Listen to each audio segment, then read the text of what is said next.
Wrong ones part ways, right ones find their way. The article I'm sharing with you today is titled Husband and Mistress for 7 Years.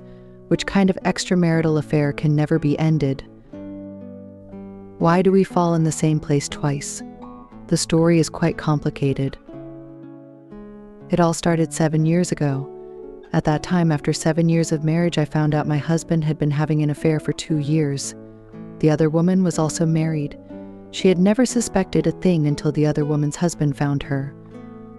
They spending time together, having romantic getaways, countless hotel records, and the woman even had 2 abortions for him.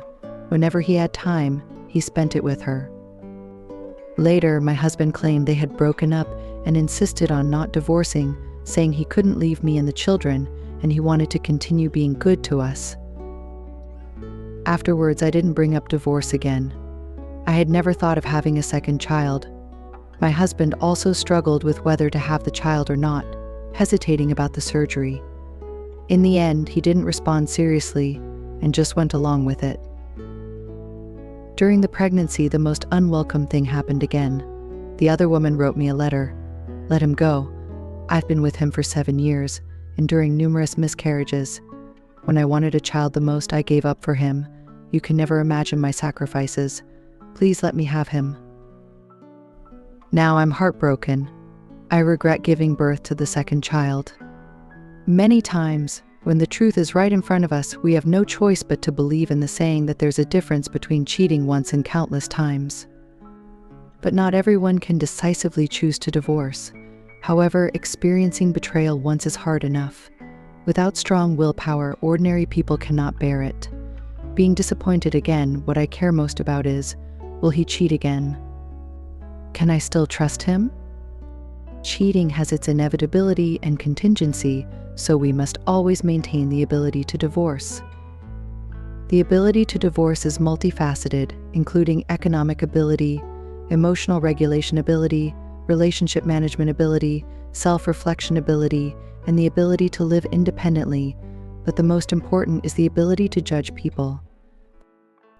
In relationships, sincerity is the foundation of true feelings, so to know if he truly wants to return, observe whether he is sincere. Generally, you can judge from the following 5 aspects. First, see if he sincerely regrets. The key is whether he can objectively analyze the reasons for his infidelity. Second, see if he takes the initiative to make up for the harm he caused you and make efforts to repair your relationship. Third, see if he's willing to spend more time with you. Fourth, see if he's willing to share his feelings with you. Fifth, see if he is enthusiastic during lovemaking. In matters of the heart, even honest men can be as cunning as foxes, especially skilled in deception. But actions and expressions cannot deceive. The key to recovery after infidelity is not what he says, but what he does. That's the true expression of sincerity. You need to observe carefully to see if he does these things. If he does, it means he's slowly returning, both physically and emotionally. If he doesn't, then all the returning is just an illusion, and the marriage will never be fulfilling and happy. How to regain intimacy and security? Marriage is ultimately a game.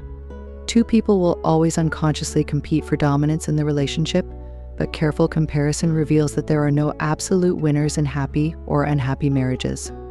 Both parties are standing in the same place from beginning to end. Defeating each other is not the goal, happiness is.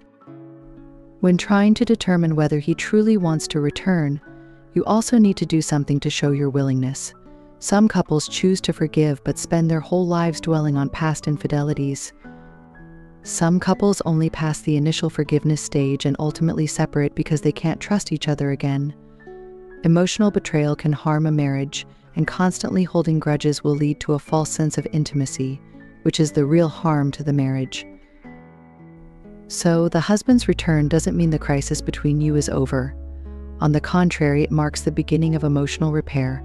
Therefore, after the husband returns, don't rush to upgrade your relationship. Instead, focus on regaining the lost sense of security and trust. Both of you need comfort and healing. During the rebuilding of security, trust between you needs to be rebuilt. Trust building depends largely on your attitude. If you're willing to accept his return, then don't just say it, your words and actions should be consistent, otherwise, it will backfire. Rebuilding trust isn't something that can be done overnight, so take it step by step and don't rush. People often think a good marriage is taken for granted rather than cultivated. They fail to realize its importance until they give up on each other. Cheating is actually a warning sign for marriage, signaling that it's on the verge of death. Hopefully, we can sincerely examine our relationships, plan our marriage's future, and see it as an opportunity for growth. Even if we can't be together in the end, it's still a big step toward true happiness. After all, happiness is what we pursue. Whether to divorce or not isn't that important. That's all for today's sharing. Feel free to leave a comment to let me know your thoughts. Don't forget to like and share with your friends. Looking forward to meeting you again.